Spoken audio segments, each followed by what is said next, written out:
உங்க வீட்ல நில வாசல் இருக்குல்ல, உங்க வீட்ல நில வாசல். அந்த நில வாசல் முன்னாடி இருந்தா பின்பக்கமும் நிலவாசல் இருக்கணும். இப்ப மெட்ராஸ்லயோ, பெங்களூர்லயோ, பாம்பேலயோ, கோயம்புத்தூர்லயோ எங்கேயுமே போய் பாருங்க, சில அபார்ட்மெண்ட் வீடுலாம் முன் நிலம் இருக்கு. பின்பக்கம் நிலம் இல்ல வீட்ல. அந்த வீடு எல்லாம் உருப்படாது, ஜெயிக்காது.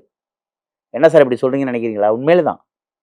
எந்த ஒரு வீட்ல முன்பக்கம் நிலம் இருக்கோ, அது மாரி பின்பக்கம் நிலம் இருக்கணும். அது 10வது மாடியா இருந்தாலும் அதுக்கு கீழ பால்கனி இருக்கணுங்கிறேன். பின்பக்கம் நிலம் இருந்து கொஞ்சம் தூரம் நடந்து உள்ள போய் பால்கனி இருக்கணும். கதவு தொறந்து சாத்துற மாரி. இப்படி இருந்தா அந்த வீடு நல்லாருக்கும். இல்லாட்டி அந்த வீடு டிஸ்டர்பன்ஸ குடுத்துக்கிட்டே தான் இருக்கும்.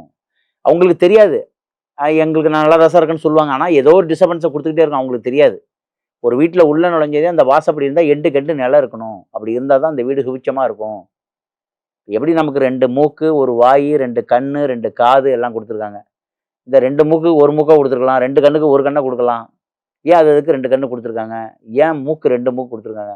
அதுக்கு உண்டான பகுதி அத அத நீங்க வச்சீங்கன்னா, மனித உடம்பு என்னவோ வீடும் அப்படியே தாங்கிறேன். நம்ம சாப்பிடுறோம் வாயால. அந்த சாப்பிட்ட சாப்பாடு மோஷன் டாய்லெட்டா போகுது. இப்ப நீங்க மோஷன் டாய்லெட் போற பகுதிய அடைச்சிட்டீங்கன்னா என்ன நடக்கும்? 10 நாளா நீங்க டாய்லெட் போல, மோஷன் போகல. அப்படின்னா நீங்க என்ன நடக்கும் உங்க உடம்புல?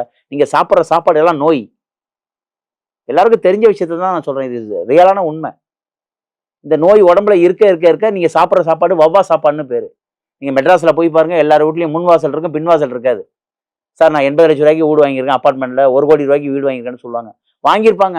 சம்பளம் வரும். அவங்க அம்மா, அப்பா பிரச்சனையா இருப்பாங்க. அவருக்கு உடல்நல பிரச்சனையா இருக்கும். அவர் குழந்தைக்கு பிரச்சனையா இருக்கும். ஹெல்த் பிரச்சனையா இருக்கும். இதெல்லாம் பிரச்சனைய ஏற்படுத்திக்கிட்டே இருக்கும். ஸோ வீடு ரொம்ப முக்கியம். முன் நிலம் ரொம்ப முக்கியம். பின் நிலம் ரொம்ப முக்கியம். வீட்ல நிலங்கிறது ஒரு வீட்டு எஜமானருடைய நிலைய தீர்மானிக்கக்கூடிய இடம் நிலன்னு பேரு. இதுதான் அந்த வீட்டுக்கு நிலன்னு சொல்றோம். ஏன் அதுக்கு நிலன்னு பேர் வச்சாங்கன்னா, ஒரு அந்த வீடு யார் பேர்ல இருக்கோ அந்த வீட்டு எஜமானருடைய நிலைய தீர்மானம் பண்றது அந்த இடம்.